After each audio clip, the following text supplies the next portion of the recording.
Buenas noches, jóvenes.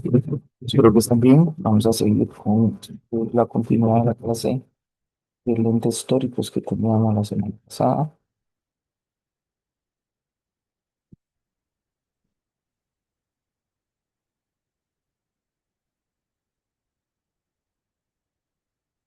Vamos a hacer una pequeña recapitulación de lo que habíamos visto.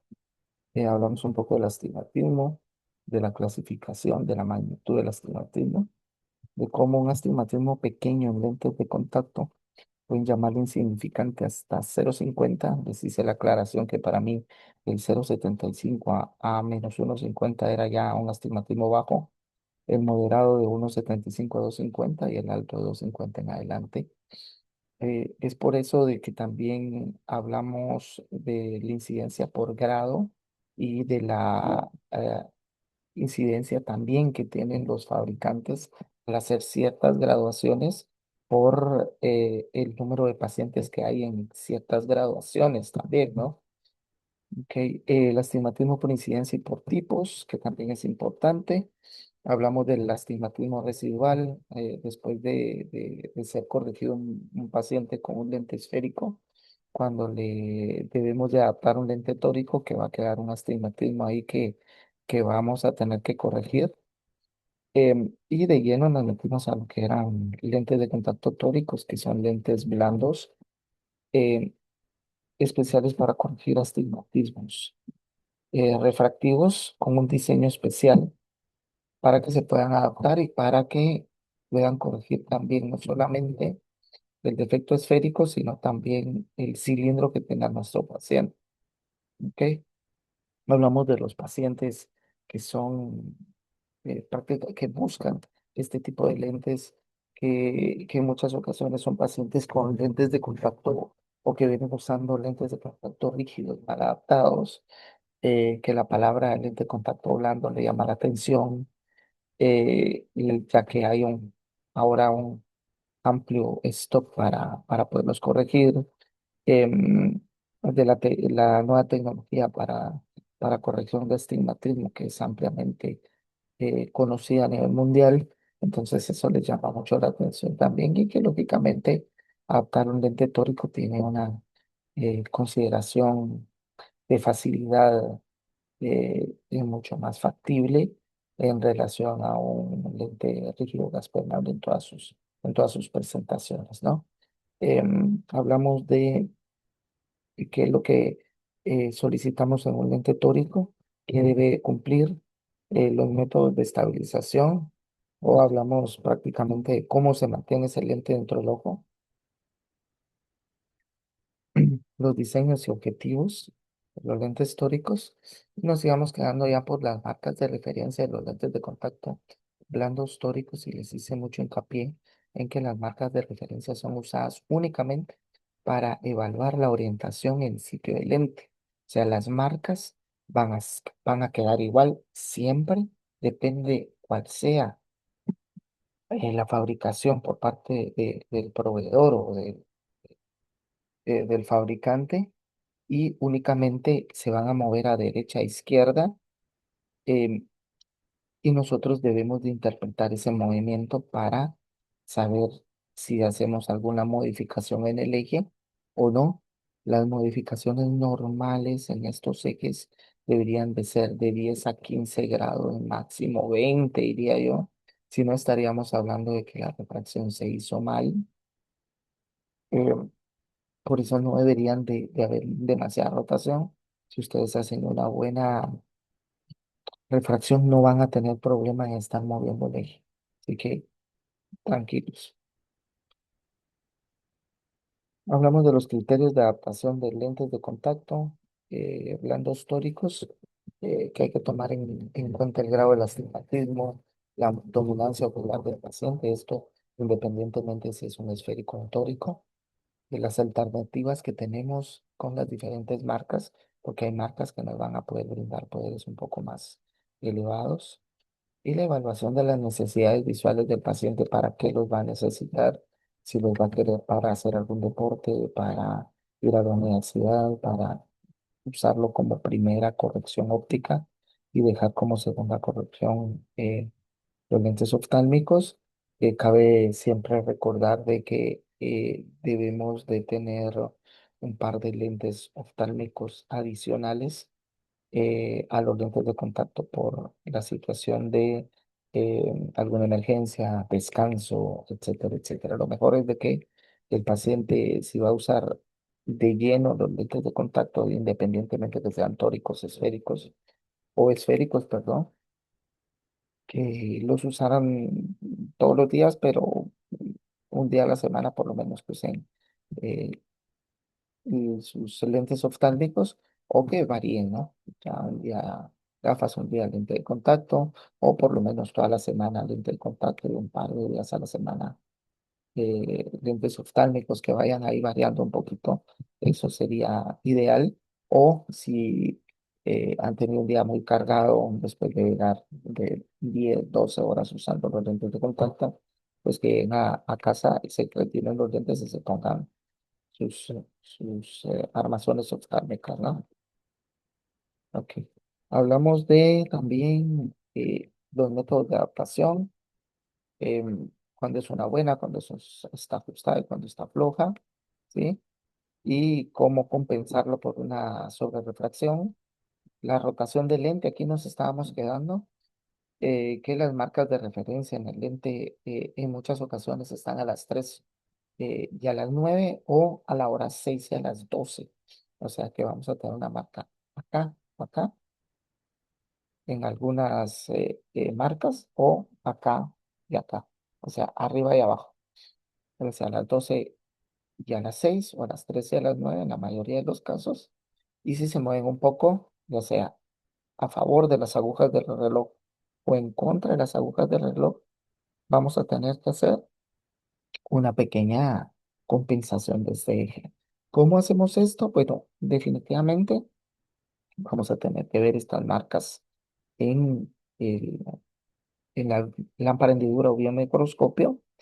em, Tenemos una escala transportadora en el retículo del ocular y vamos a tener que hacer un haz angosto para pues, poder calcular más o menos dónde están estas marcas, aunque a simple vista se pueden ver, ¿no? Y si tenemos abierta completamente em, la hendidura de la luz, vamos a poder observar, si le decimos al paciente que vea hacia arriba, si la marca está, por ejemplo, a las 6, vamos a poder observar fácilmente dónde está.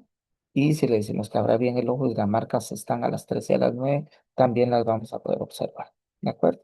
Entonces acá, por ejemplo, ustedes pueden ver la rotación del lente en la imagen de la izquierda, que sí está un poco con las agujas del reloj, y la imagen de su derecha, que tiene las tres marquitas, esa yo la veo bastante bien orientada, o sea que está la imagen que debería estar a las 6, eh, tal vez está un poquito movida, un milímetro tal vez a la izquierda, pero yo diría que está bastante mucho más adecuada que la otra donde tenemos la flecha blanca, ¿ok? Entonces, por ejemplo, la rotación y la compensación en grados, es importante que ustedes tengan en cuenta esto. Compensación para rotación del lente. Esta compensación para rotación del lente, decimos, si estamos con el horario de las agujas del reloj, o sea, ¿sí? Está con el horario de las agujas del reloj. Si nosotros tenemos un eje 170 acá, lo que tenemos que hacer es sumarle 10 grados y lo dejaríamos 180. ¿Ok? Si lo tuviéramos a 10 grados, igual en la misma imagen, le deberíamos de sumar 10 grados hasta dejarlo a 20 grados. O sea, con el horario de las agujas de reloj sumamos, y si estuviera en contra de las agujas de reloj, por ejemplo, si estuviera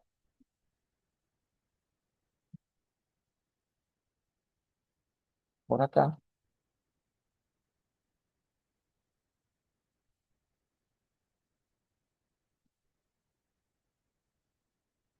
entonces lo que tendríamos que hacer acá sería al contrario. Si está por ahí, en el primero sumamos y en este restamos. Si estuviera a 180 lo dejaríamos a 170 grados. Si estuviera a 10 grados, lo dejaríamos a 180. ¿Ok? Si hay alguna duda, vamos a estar resolviendo en los talleres, que no es muy complicado, pero es importante de que se sepan esta situación, que si estamos con las agujas del reloj, sumamos y antihorario, restamos, ¿de acuerdo? El eje del cilindro final a ser prescrito está determinado por la compensación del eje de la graduación y al final, y también el comportamiento que tenga rotacional del lente de prueba. O sea, el eje del cilindro final prescrito, para hacerlo mucho más claro, es determinado por la compensación del eje de la graduación para el comportamiento rotacional del lente. Entonces nosotros podemos tener un eje cuando hacemos la refracción, pero debemos de saber cómo está el comportamiento de la rotación de este lente en el lente de prueba, ¿no? Si se mueve, no se mueve, el paciente está viendo bien, el paciente está viendo mejor con los lentes oftálmicos que con el lente de contacto. Este en realidad se podría ser un inconveniente bastante severo si el paciente está viendo mejor con eh, prácticamente el lente oftálmico, porque van a hacer comparaciones. Entonces, si hay comparaciones, en este caso, el paciente le va a llegar y va a reclamar, mire, yo veo mejor con mis gafas que con mis lentes de contacto y entonces puede haber algún inconveniente ahí de devolución, ¿no? Que es lo que menos queremos. Entonces, lo importante es siempre que nosotros hagamos una refracción al final, ya sea cambio de, de gafas oftálmicas o cambio de lente de contacto, ya sea de una graduación a otra o de lentes oftálmicos a lentes de contacto. Lo importante acá es de que nosotros determinemos y en realidad podamos eh, rectificar de que el paciente está viendo mejor con la nueva graduación. Si está viendo mejor con la grabación vieja, vamos a tener inconveniente. Entonces, hasta que esté viendo mejor con la nueva grabación, o por lo menos igual, podemos hacer el cambio. De lo contrario, debemos de luchar para que el paciente vea mejor con la corrección final.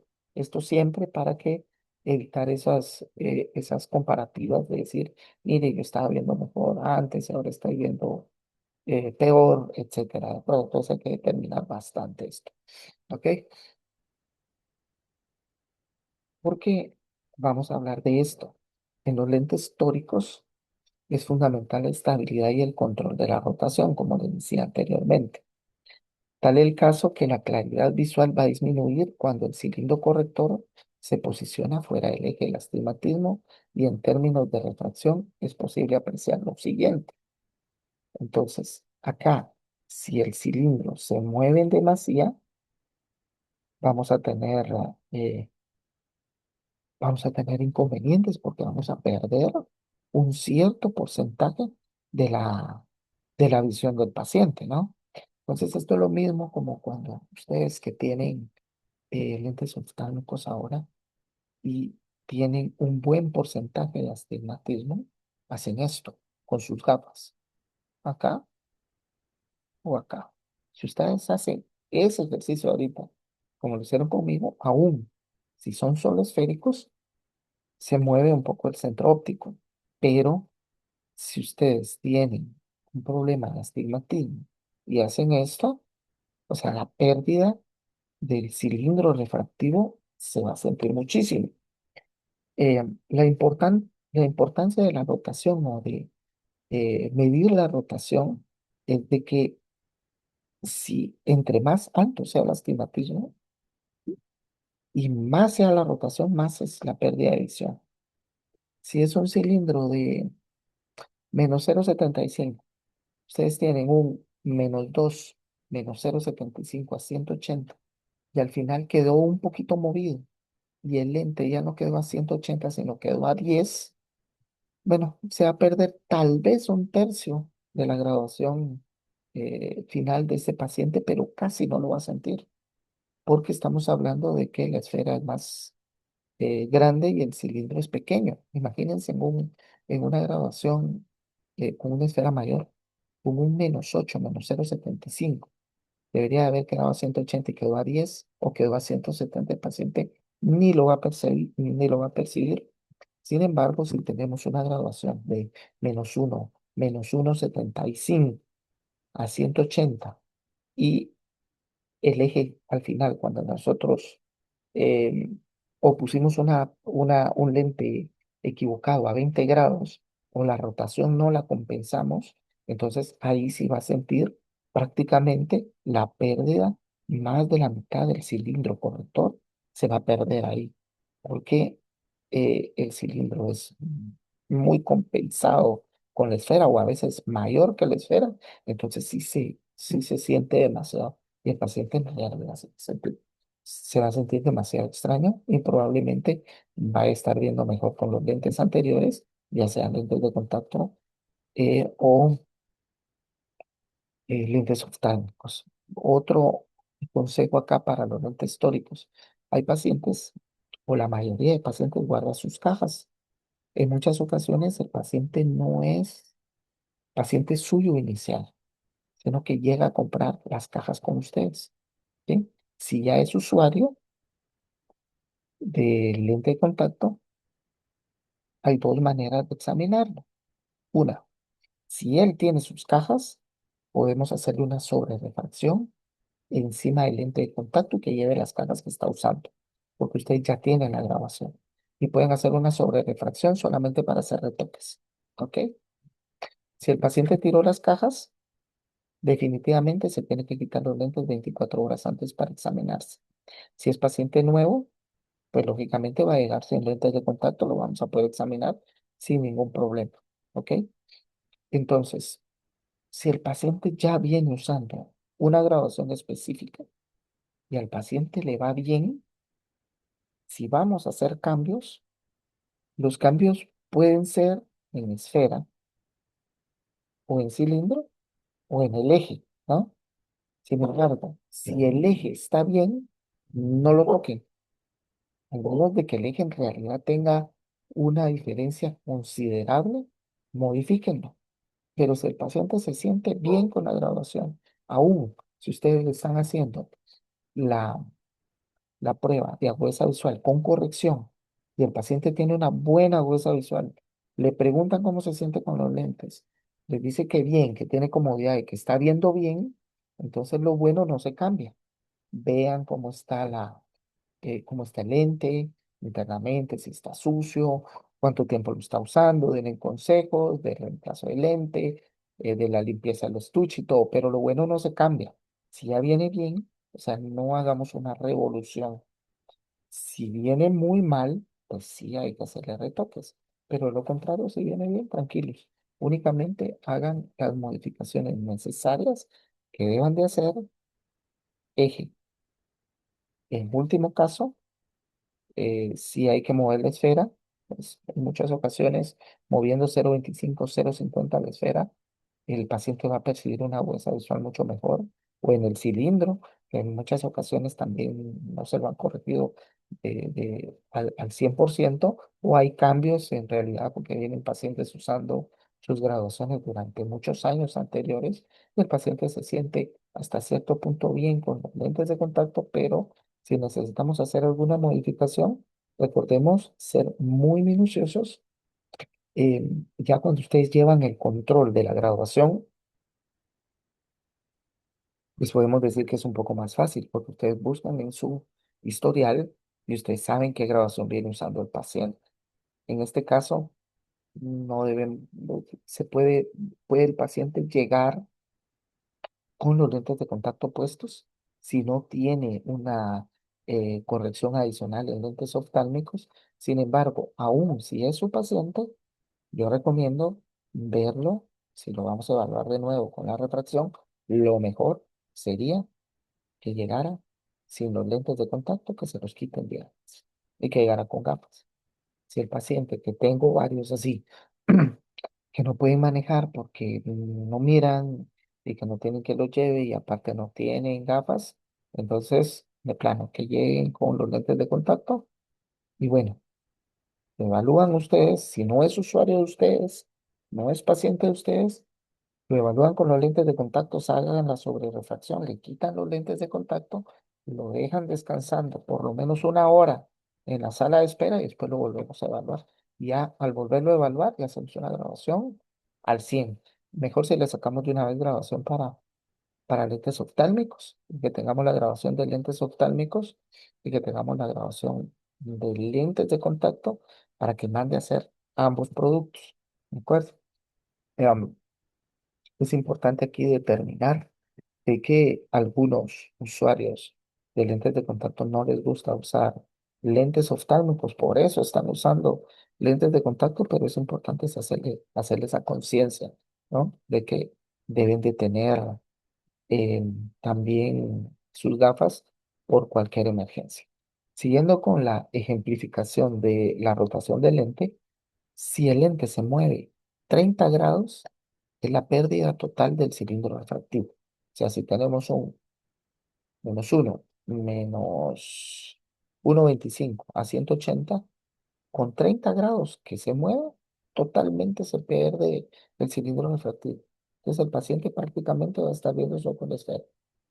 Si se mueve 15 grados, se pierde la mitad del cilindro refractivo. O sea que si tenemos un -1, -1,50 y lo deberíamos de tener a 180 y está posicionado a 15 grados, ese -1, -1,50 a 180 se convierte en -1, -0,75 porque prácticamente se perdió el 15% del cilindro. Ahora, pues si se mueve 10 grados, pues no hay tanto problema, pero si es un astigmatismo alto, sí se va a perder un tercio de la graduación del cilindro. Entonces, definitivamente el paciente lo va a resentir. Si es un cilindro bajo, tal vez no lo resiente mucho, pero entre más alto sea, más lo va a resentir. Un cilindro corrector debidamente alineado sobre el eje del astigmatismo nos permitirá observar una graduación neutra. Por ejemplo, un cilindro de 3, al desalinearse del eje del astigmatismo en 15 grados, nos aparecerá sobre una sobrerefracción de 1,50. ¿De acuerdo? Si está alineado, vamos a tener una sobrerefracción neutra o plana, pero si se mueve, por ejemplo, 15 grados, 30 grados o 10 grados, vamos a tener algún tipo de sobrerefracción en la evaluación de este paciente y vamos a tener que determinar si es por refracción o es porque el indicador de posicionamiento nos indica que debemos compensar. ¿Ok? Casos difíciles. Acá tenemos los componentes esféricos bajos y eh, cilindros altos. O sea, cuando no hay equilibrio, son un poco más difíciles. Tenemos un -25, un +25 en un cilindro alto. ¿Ok? Lo mejor sería que fueran eh, eh, equilibrados como en el segundo ejemplo, pero sin que fuera un cilindro oblicuo. Por ejemplo, en el segundo tenemos un cilindro oblicuo. Tenemos una, un balance entre la esfera y el cilindro, un -2, -2, pero tenemos ejes oblicuos, 45, 30. Los ejes oblicuos siempre son más complicados de compensar en lentes de contacto tóricos, pero se puede. Ahora tenemos lentes personalizados que tenemos todos los ejes disponibles. Sin embargo, en algunas marcas de lentes de contacto tóricos ustedes no consiguen este eje 45.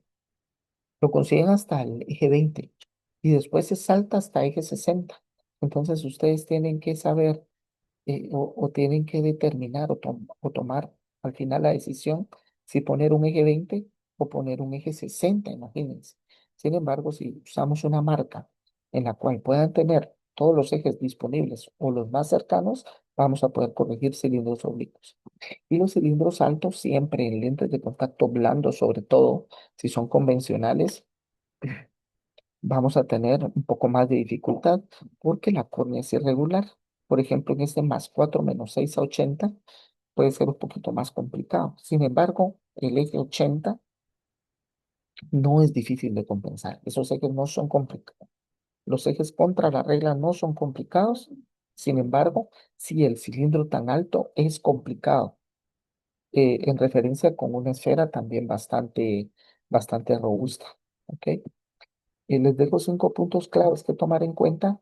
Estos los sacamos de una conferencia de Johnson y Johnson que me pareció bastante importante. Y una es observar con detenimiento los poderes de los meridianos principales y recalcular el poder del lente de contacto, que es lo que hemos estado viendo anteriormente. Estas marcas están a las 6 y a las 12 y debemos de ver cómo están esos meridianos y saber si hay que hacer algún tipo de compensación. Después, obtener la nueva receta final y ubicar en los stocks disponibles, si ustedes los tienen, de producto y dejar la más adecuada. Anteriormente teníamos stock con la mayoría de lentes de contacto de prueba para hacer algún tipo de diagnóstico con los pacientes. Si no se tiene, podemos hacerlo con la más allegada y después mandar a pedir, o sea, la prueba que es al proveedor, ¿de acuerdo? En estos casos centóricos, yo recomiendo al 100% no adaptar si no se ha hecho una prueba anterior, al menos de que el paciente ya sea usuario. Si es usuario, pueden adaptar directamente. Si no es usuario, es primera vez, debemos de hacerlo por medio de un lente de diagnóstico o lente de prueba.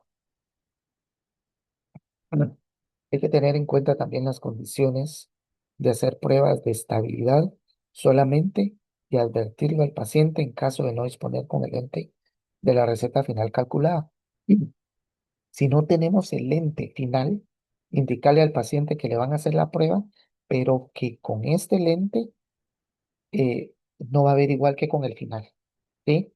Porque en muchas ocasiones le ponemos el lente y después hace la comparación con las gafas. Cuando nosotros le quitamos el lente, mire, estaba viendo mejor estoy viendo mejor con las gafas que con las pruebas que me hizo. No, deben decir, mire, le voy a hacer una prueba con un lente, con una graduación lo más aproximada posible. ¿Ok? Y si ustedes quieren ponerle el residual, se lo ponen en la montura de prueba para que tenga el paciente una idea de cómo va a quedar viendo al final. ¿Ok? Ya les había dicho anteriormente que vamos a observar en la hendidura la estabilización del centraje de este lente y hacer las modificaciones correspondientes del eje en la receta final, solo en caso de estabilización, solo en caso de una estabilización no esperada. Esto quiere decir de que en la mayoría de casos, en el 80% no van a tener que tocar el eje. En el 20% de los casos, ya sea por mala graduación, la mayoría de veces, o mala elección del eje final, vamos a tener que hacer algún tipo de rotación. De lo contrario, ¿ok? Vamos a seguir con la tercera parte de nuestra clase la próxima semana. Esta clase se la dejo grabada y la próxima semana sí estaremos en vivo resolviendo dudas y con eh, la clase final del capítulo de lentes tóricos. Que tengan feliz noche.